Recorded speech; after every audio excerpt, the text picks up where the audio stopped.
அனைவருக்கும் வணக்கம்.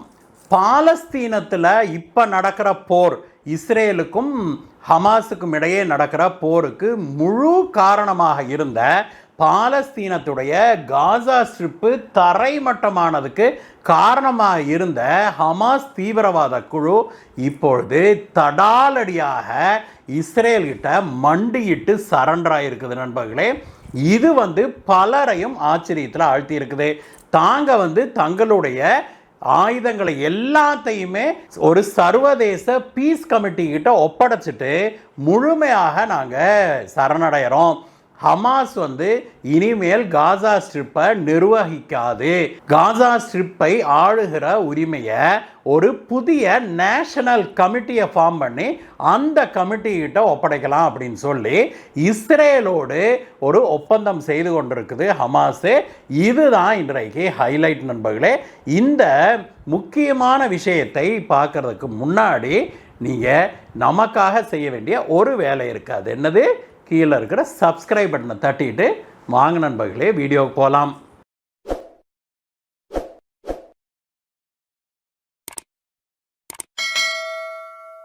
கடந்த 2 நாட்களாகவே அமெரிக்காவுக்கு சென்று இருக்கிற இஸ்ரேலுடைய பெஞ்சமின் நெத்தன்யாகு அங்கே ட்ரம்ப் கூட பலவிதமான பேச்சுவார்த்தைகளை நடத்தி வர்றாரு அப்படிங்கிறது நமக்கு தெரியும்.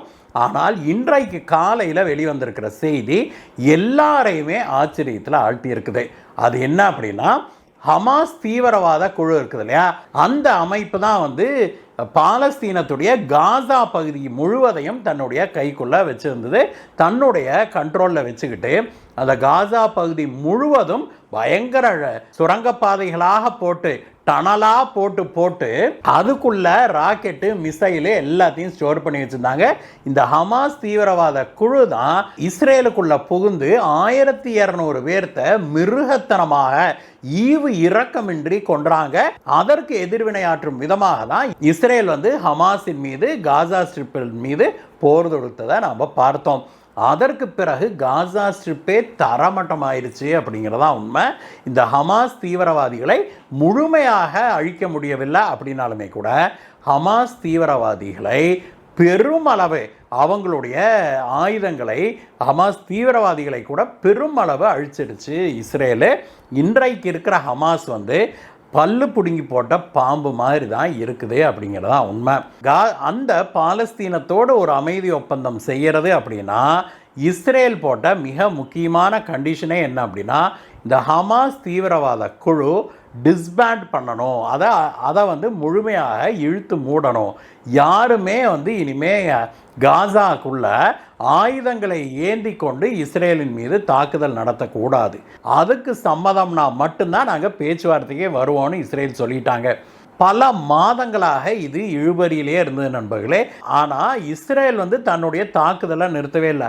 சும்மா அடின்னு அடித்து ஒரு வழியாக ஹமாஸை அப்படி ஃப்ளாட் ஆக்கிடுச்சு இஸ்ரேல் அப்படின்னே சொல்லணும். ஹமாஸ் இப்பொழுது வேற வழியே இல்லாமல் இஸ்ரேல்கிட்ட மண்டியிட்டு சரண்டர் ஆயிருச்சு அப்படிங்கிறதான் உண்மை. ஹமாஸுடைய பேக்கிங் யாருன்னு பார்த்தோம்னா அது ஈரான் தான். ஈரான் மீதே இஸ்ரேல் தாக்குதல் நடத்தி பிறகு அமெரிக்காவும் அதில் சேர்ந்து ஈரானையே வச்சு செஞ்சுட்டாங்க இல்லையா. ஈரான் போர் இன்னும் முடிவுக்கு வரவில்லை. ஈரானில் இனிமே நிறைய உசுறு பிடிச்சிக்கிட்டு தான் இருக்குது ஈரானு. எந்த பலவிதமான தாக்குதல் நடத்தக்கூடிய கெப்பாசிட்டி வச்சிருக்குது ஈரான். ஆனாலும் கூட ஈரானால் இந்த ஹமாஸ் தீவிரவாதி குழுக்களையோ அல்லது ஹூத்திகளையோ இது போன்ற பிற நாடுகளில் ஈரான் வளர்த்தி விட்டுக்கிட்டு இருந்த தீவிரவாத குழுக்களுக்கு முழுமையாக தங்களால் ஆதரவு கொடுக்க முடியல, சப்போர்ட் பண்ண முடியல, பணம் கொடுக்க முடியல, அவங்களுக்கு ஆயுதங்களை கொடுக்க முடியல. அப்படிங்கிறதுனாலேயே அந்த குழுக்கள்லாம் கொஞ்சம் அடங்கினதை நாம் பார்த்தோம். லேட்டஸ்டாக அதில் அடங்கி இருக்கிறது யாருன்னா ஹமாஸ் தான். ஒரு பக்கம் இஸ்ரேலு சும்மா வச்சு செஞ்சிருச்சு அப்படின்னே சொல்லணும். ஹமாஸுடைய பாணியே என்னென்னா, அண்டர் கிரவுண்டில் டனல்ஸ் போட்டு டனலுக்குள்ளே ராக்கெட்டு மிசைலு எல்லாத்தையும் வச்சுருக்கிறாங்க. ஆளுகளும் டனலுக்குள்ளே தான் இருக்குது. அதனால தான் மேலேருந்து பாம்பு போட்டால் அவங்களுக்கு ஒன்றும் ஆகிறதில்ல. இதை கூட இஸ்ரேல் விட்டு வைக்கவில்லை. இஸ்ரேல் காசா ஸ்ட்ரிப்புக்குள்ளே மேலே எல்லாம் பாம்பிங் பண்ணிவிட்டு அப்புறம் போய் பார்த்தா பூரா டனல் உட்காந்துருக்குதுங்க பெருச்சாலிகளாட்ட. அதற்கு பிறகு இந்த டனல்களை தண்ணீருற்றும் சில இடங்களில் காங்கிரீட்டையே கரைச்சி ஊற்றியும் கூட அடைச்சாங்க இஸ்ரேலு. பல வழிகளில் இந்த ஹமாஸ் தீவிரவாதிகளையும் அவங்களுடைய ஆயுதங்களையும் அழிச்சாங்க இஸ்ரேலு. ஒரு கட்டத்தில் ஹமாஸுடைய தலைவர்கள் இருக்காங்க இல்லையா, அவங்கள கூட சிலரை கொன்றுச்சு இஸ்ரேல் அப்படிங்கிறத பார்த்தோம். அதற்கு பிறகு தான் இப்பொழுது மெல்ல மெல்ல ஹமாஸ் இறங்கி வந்திருக்கு. இப்பொழுது இஸ்ரேலின் சார்பாக ட்ரம்ப் போட்ட எல்லா கண்டிஷனையும் ஹமாஸ் ஒத்துக்குச்சு அப்படிங்கிறாங்க. முதலாவது கண்டிஷன் என்ன அப்படின்னா, ஹமாஸ் தன்னுடைய ஆயுதங்களை கைவிட்டு விட்டு காசாவில் தாங்க தானே ஆட்சி செய்துக்கிட்டு இருக்கிறாங்க, அந்த ஆட்சியை விட்டும் அவங்க விலக வேணும் அப்படிங்கிறது தான் அதற்கு ஹமாஸ் ஒத்துக்கொண்டிருக்குது. இதற்கு ஆல்டர்னேட்டிவாக இஸ்ரேல் என்ன சஜஸ்ட் பண்ணியிருக்குது அப்படின்னா, ஹமாஸ் தீவிரவாத குழு முழுமையாக அழிக்கப்பட வேணும், அவங்களுடைய ஆயுதங்கள்லாம் கொஞ்சம் கொஞ்சம் மிச்சம் மீதி இருக்குதுல்ல, அதையெல்லாம் ஒரு பீஸ் கமிட்டி ஃபார்ம் பண்ணி அந்த பீஸ் கமிட்டிக்கிட்ட இவங்க எல்லாத்தையும் ஒப்படைச்சிடணும். அதற்கு பிறகு ஒரு சர்வதேச கமிட்டி உள்ளே போய் காசாக்குள்ளே போய் வெரிஃபை பண்ணுவாங்க, இது சரிதானா, இவங்க எல்லா ஆயுதங்களையும் ஒப்படைச்சிட்டாங்களா, இன்னும் தீவிரவாத நடவடிக்கைகளை மேற்கொண்டு வர்றாங்களா அப்படிங்கிறதெல்லாம் வெரிஃபை பண்ணுவாங்க. வெரிஃபை பண்ணிவிட்டு ஹமாஸ் ரைட்டு அடங்கிருச்சு அப்படின்னு தெரிஞ்சதுன்னா அதற்கு பிறகு அவங்க ஒரு தேசிய கமிட்டியை ஃபார்ம் பண்ணுவாங்க. அந்த தேசிய கமிட்டி தான் இனிமே காசாவை ஆளும் அப்படின்னு இந்த ஒப்பந்தத்தில் சொல்லப்பட்டிருக்குது. மேலும் அந்த தேசிய கமிட்டி எந்த வகையிலையும் தீவிரவாதத்தை கையில் எடுக்கக்கூடாது அப்படிங்கிறது இதில் இந்த அக்ரிமெண்ட்டில் இருக்கிற முக்கியமான பாயிண்ட்டு. இதையெல்லாம் அவங்க கடைபிடிச்சாங்கன்னா அதற்கு பிறகு இஸ்ரேல் காசா ஸ்ட்ரிப்லேருந்து மெல்ல மெல்ல பின்வாங்கி கொள்ளும், பழைய நிலைகளுக்கு தன்னுடைய இராணுவத்தை இஸ்ரேல் வெளியில் எடுத்துரும் அப்படின்னு சொல்லி அந்த அக்ரிமெண்ட்டில் இருக்குது.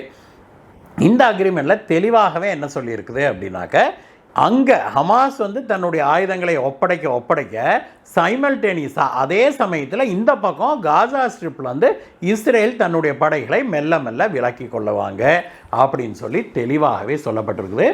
இந்த அக்ரிமெண்ட் உண்மையிலேயே ஒரு பெரிய மைல் ஸ்டோனாகவே பார்க்கப்படுது நண்பர்களே.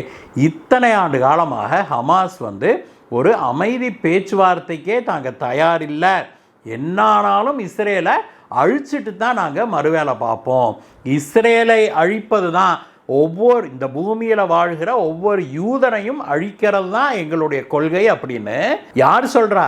ஹமாஸ் வெளிப்படையாகவே அறிவிச்சிருந்தது. இப்பொழுது அதிலிருந்து பின்வாங்கி இஸ்ரேலோடு ஒரு ஒப்பந்தம் போடுகிற அளவுக்கு இறங்கி வந்திருக்குது ஹமாஸ் அப்படிங்கிறதே ஒரு நல்ல விஷயமாக தான் நாம் பார்க்குறோம். இதற்கு கைமாறாக சர்வதேச நாடுகளும் இஸ்ரேலும் காசாவில் பூராமே அழிச்சிட்டாங்க இல்லையா, அந்த காசாவை திரும்ப கட்டியமைப்பதற்கு ஃபண்டு கொடுக்கறது அப்படின்னு சொல்லி அவங்க ஒரு வாக்குறுதியும் கொடுத்துருக்குறாங்க. இதை எப்படி செய்வது அப்படிங்கிறத ஒரு விலாவாரியான அக்ரிமெண்ட்டாக 14 நாட்களுக்குள்ளாக இவங்க கையெழுத்து போடுறது அப்படின்னு சொல்லி முடிவு பண்ணியிருக்கிறாங்க. அந்த 14 நாட்களுக்கு பிறகு நமக்கு தெரியும் காசாவில் உண்மையிலேயே அமைதி திரும்புமா இல்லையா அப்படின்னு. இந்த வீடியோவை பற்றிய உங்களுடைய கருத்துக்களை சொல்லுங்கள் நண்பர்களே. மீண்டும் உங்களை வேறு வீடியோ சந்திக்கிறேன் கைஸ். Bye bye.